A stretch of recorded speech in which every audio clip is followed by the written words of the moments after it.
कोलकाता और हत्या केस में कई वीडियोस हमने आपके लिए बनाए हैं। कई वीडियोस के जरिए हमने आपको कई अहम जानकारियां भी दी हैं। कोलकाता कांड ने जो आग पश्चिम बंगाल में लगाई है वो अब बुझने का नाम ही नहीं ले रही। जूनियर डॉक्टरों का गुस्सा कम नहीं हो रहा है। वह अपनी मांगों को लेकर जिद पर अड़ी हुई हैं और मामले में जिस तरह से जांच एजेंसियां एक्टिव हुई हैं, जूनियर डॉक्टरों के प्रदर्शन और हड़ताल तक तो ठीक है, शायद या धीरे धीरे मामला शांत हो जाता। लेकिन सुप्रीम कोर्ट ने जो फटकार लगाई है, सीबीआई और ईडी ने जो मामले में एक्शन लिया है, एक के बाद एक खुलासे हो रहे हैं। और कोलकाता के विशेष अदालत में आरोपियों को जो लेकर कहा है, उससे तो यह पक्का है कि डॉक्टर बेटी के दरिंदों को जल्द ही जल्द फांसी होगी। कोलकाता कांड ने कैसे मचाया टीएमसी में भूचाल, कोर्ट ने बेल देने से क्यों कर दिया इनकार, क्या प्रिंसिपल को होगी फांसी की सजा, इसका जवाब हर कोई जानना चाहता है। वीडियो में आगे बताएंगे सीबीआई ने मामले में क्या किया, कब तक डॉक्टर बेटी के दरिंदों को वो सजा मिलेगी। इसे जानने के लिए वीडियो को अंत तक जरूर देखें। दोस्तों, कोलकाता में आरजीकर मेडिकल कॉलेज और अस्पताल में लेडी डॉक्टर की मर्डर केस में 3 महीने के बाद बड़ा अपडेट सामने आया है। चार्जशीट के द्वारा असली कातिल का पता लगते ही कोर्ट ने अंतिम फैसला सुनाना शुरू कर दिया है। अब बहुत जल्द डॉक्टर बिटिया के दरिंदों को सजा मिलने वाली है। अब बहुत जल्द हमारी डॉक्टर बेटी को इंसाफ मिलने वाला है। 3 महीने के बाद इस केस में ऐसा खुलासा हुआ है, एक ऐसा मोड़ सामने आया है जिससे हर किसी को हिला कर रख दिया है। लेकिन उससे पहले अगर आप चाहते हैं कि डॉक्टर बिटिया को जल्द से जल्द इंसाफ मिले तो कमेंट में वी वांट जस्टिस जरूर लिखिए। सब कुछ विस्तार में बताएंगे। इसलिए आपसे एक निवेदन है कि आप भले ही हमारे चैनल को सब्सक्राइब ना करें, लेकिन आप इस वीडियो को अंत तक जरूर देखें ताकि हमारे डॉक्टर बिटिया को इंसाफ मिल सके। कोलकाता आरजीकर मेडिकल कॉलेज में जूनियर डॉक्टर की दुष्कर्म के बाद हत्या का मामला अब राष्ट्रीय मुद्दा बन चुका है। 8 अगस्त की रात 31 साल की महिला डॉक्टर के साथ जिस तरह का बर्बरता की गई थी, उससे पूरा देश को हिला कर रख दिया। जूनियर डॉक्टर के साथ 8 और 9 अगस्त की दरमियान की रात दुष्कर्म किया गया और उसकी हत्या कर दी गई। वो प्रशिक्षु डॉक्टर थी, लेकिन अब 3 महीने के बाद इस केस में एक और नया मोड़ सामने आया है, जिससे लोगों का सीबीआई पर से भरोसा ही उठ गया है। पश्चिम बंगाल में ममता सरकार नहीं कर पा रही है डॉक्टर्स के साथ न्याय। लगातार हो रही देरी से बुरी तरह से नाराज हो गए हैं डॉक्टर्स। दरअसल पश्चिम बंगाल में सरकारी अस्पतालों के जूनियर डॉक्टर्स ने प्रदर्शन किया है। उन्होंने आरजीकर अस्पताल में सहकर्मी की हत्या और वकार के मामले में सीबीआई द्वारा दाखिला चार्जशीट में गंभीर खामियों का आरोप लगाया है। सीबीआई पश्चिम बंगाल जूनियर डॉक्टर्स फ्रंट के नेतृत्व में यह प्रदर्शन न्याय की मांग के लिए किया गया, जिसमें डॉक्टरों ने कहा कि इस मामले की पूरी जांच होनी चाहिए। प्रदर्शनकारियों ने सीबीआई पर सवाल उठाते हुए पूछा कि साक्ष्यों को एकत्र करने के बाद फॉरेंसिक जांच के लिए भेजने में 5 दिन का समय क्यों लगा। उन्होंने चार्जशीट में इस देरी का जवाब न मिलने पर नाराजगी जताई। डॉक्टरों का मानना है कि इस तरह के देरी से जांच और पीड़िता को न्याय मिलने में बाधा आ सकती है।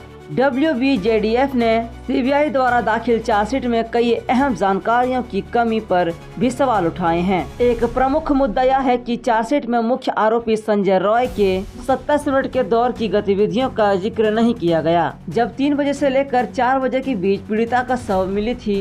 डॉक्टरों का मानना है कि इस समय हुए घटनाक्रम से अहम सुराग मिल सकते थे, लेकिन चार्जशीट में इसे शामिल नहीं किया गया। डॉक्टरों के चार्जशीट में एक अहम फॉरेंसिक सबूत के अभाव को लेकर भी चिंता जताई। पोस्टमार्टम रिपोर्ट में पीड़िता के शरीर पर पाए गए सफेद चिपचिपी तरल और उल्लेख की है, लेकिन प्रदर्शनकारियों ने सवाल किया कि क्या इसका DNA परीक्षण किया गया। चार्जशीट में सबूत का जिक्र न होने पर भी जाँच में सवाल उठ रहे हैं।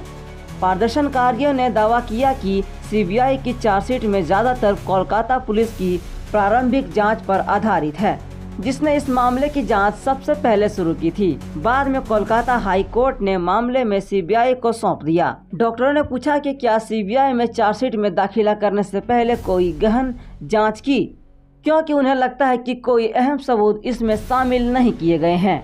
आपको बता दें कि विरोधी प्रदर्शन, जिन्हें हजारों लोग शामिल हैं, कोलकाता के उत्तरी हिस्से में स्थित सीबीआई के सॉल्ट लेक कार्यकर्ता के बाहर किया जा रहा है।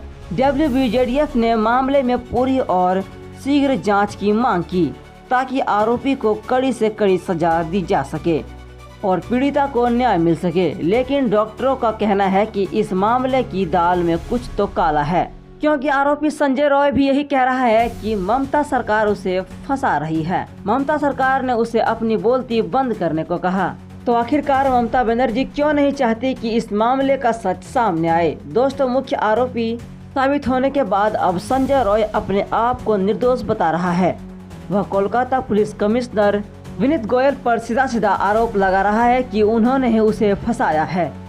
आरोपी संजय रॉय ने साजिशकर्ताओं के तौर पर कोलकाता के पूर्व पुलिस कमिश्नर विनीत गोयल और social deputy commissioner detective department का नाम लिया है। संजय रॉय ने चिल्लाकर कहा कि उन्हें मुझे फंसाया है, मुझे बोलने तक नहीं दिया, वह बड़े अधिकारी हैं, मुझे फंसा दिया। उन्होंने आरोप लगाया कि कोलकाता पुलिस और आरजीकर मेडिकल कॉलेज के प्रिंसिपल ने मिलकर कई अहम सबूत को नष्ट कर दिया था ताकि इस केस का असली दोषी पकड़ा ना जाए, क्योंकि जिस तरीके से डॉक्टर बेटी के साथ दुष्कर्म किया गया वह एक अकेले व्यक्ति संजय रॉय के बस की बात नहीं थी। उसने कहा कि घटना के समय कोलकाता पुलिस के आयुक्त रहे विनीत गोयल और कोलकाता पुलिस के खुफिया विभाग के विशेष उपायुक्त ने साजिश करके उसे मामले में फंसाया है। उसने आरोप लगाया कि राज्य सरकार ने भी विनीत गोयल का समर्थन किया है। दरअसल कोलकाता की घटना की शुरुआती जांच पुलिस आयुक्त विनीत गोयल की निगरानी में हुई थी। कोलकाता कांड में 14 अगस्त की रात में भीड़ द्वारा हॉस्पिटल में हमला करने की घटना को लेकर विनीत गोयल पर भी कई आरोप लगे थे। सुप्रीम कोर्ट ने भी कोलकाता पुलिस की मुस्तैदी पर सवाल उठाए थे। आपको बता दें कि यह जब घटना हुई थी तो विनीत गोयल पर ट्रेनी डॉक्टर के परिवार ने रिश्वतखोरी के आरोप लगाए थे। एक बार फिर उसी विनीत गोयल का नाम संजय रॉय ने ले लिया है। विनीत गोयल को पश्चिम बंगाल की मुख्यमंत्री ममता बनर्जी का करीबी भी माना जाता है। संजय रॉय के इस आरोप के बाद राज्यपाल ने इस मामले में सीएम ने विस्तृत रिपोर्ट मांगी है। अब सवाल यही है कि जो संजय रॉय आज से 3 महीने पहले अपना गुनाह खुद ही कबूल कर रहा था, वही अचानक फांसी के डर से अपना बयान कैसे बदल रहा है? लोग संजय रॉय की हरकत से अच्छे से वाकिफ हैं। आप जानते होंगे कि संजय रॉय किस तरह से रेड लाइट एरिया पे जाता था, किस तरीके से उस लड़कियों का शौक था, किस तरीके से उसने कई शादियां कर रखी थी और वह शराब पीने के बाद किस तरीके से हैवान बन जाता था। संजय रॉय की बर्बरता डॉक्टर बिटिया के साथ पूरे कागज की इनवाइवल है, तरह साफ है। इनमें और भी कई अपराधी। ममता बनर्जी की सरकार आखिरकार संजय रॉय को क्यों धमका रही है, या फिर संजय रॉय इस मामले में झूठ बोल रहा है और खुद को बचाने की कोशिश कर रहा है? कुल मिलाकर यह मुद्दा लगातार बंगाल में चर्चा का विषय बना हुआ है। इस मुद्दे पर सियासत भी गर्म है। आपको बता दें कि यह जब घटना हुई थी तो पकड़े जाने के बाद संजय रॉय ने खुद ही अपना गुनाह कोलकाता पुलिस के पूछताछ के दौरान कबूल किया था। उसने दरिंदगी की जानकारी भी दी थी। उसने यह भी बताया था कि डॉक्टर को कहां-कहां उसने मारा और किस तरह से दरिंदगी से उसने कत्ल किया था। लेकिन अब 3 महीने बाद उसका बयान पूरी तरीके से पलट गया है। ऐसे में सवाल यह है कि जो पहले बयान दिया था वो सही था फिर, या जो संजय रॉय अब बोल रहा है वो वाला? और अगर संजय रॉय सच बता रहा है तो असली कातिल कौन है? लोगों का कहना है कि डॉक्टर के रेप और केस में सच को दबाया जा रहा है। पुलिस कमिश्नर पर बिना जांच सुसाइड केस बताने के आरोप लगे। डॉक्टर और मर्डर केस की जांच के नेतृत्व में कोई और नहीं बल्कि ममता बनर्जी के साथ खड़े कमिश्नर विनीत कर रहे थे। सीबीआई सूत्रों का कहना है कि संदीप घोष पूछताछ के दौरान लगातार अपने बयानों को बदल रहे हैं और जांच एजेंसी उनके जवाबों से संतुष्ट नहीं है। फिलहाल दोस्तों, आज की वीडियो में बस इतना ही। अगर और भी अपडेट्स जानने के लिए वीडियो को लाइक और चैनल को सब्सक्राइब जरूर से करें। और इस मर्डर केस के बारे में आपका क्या कुछ कहना है हमें कमेंट करके जरूर बताएं। और वीडियो अच्छी लगी हो तो वीडियो को लाइक और चैनल को सब्सक्राइब जरूर से करें। धन्यवाद।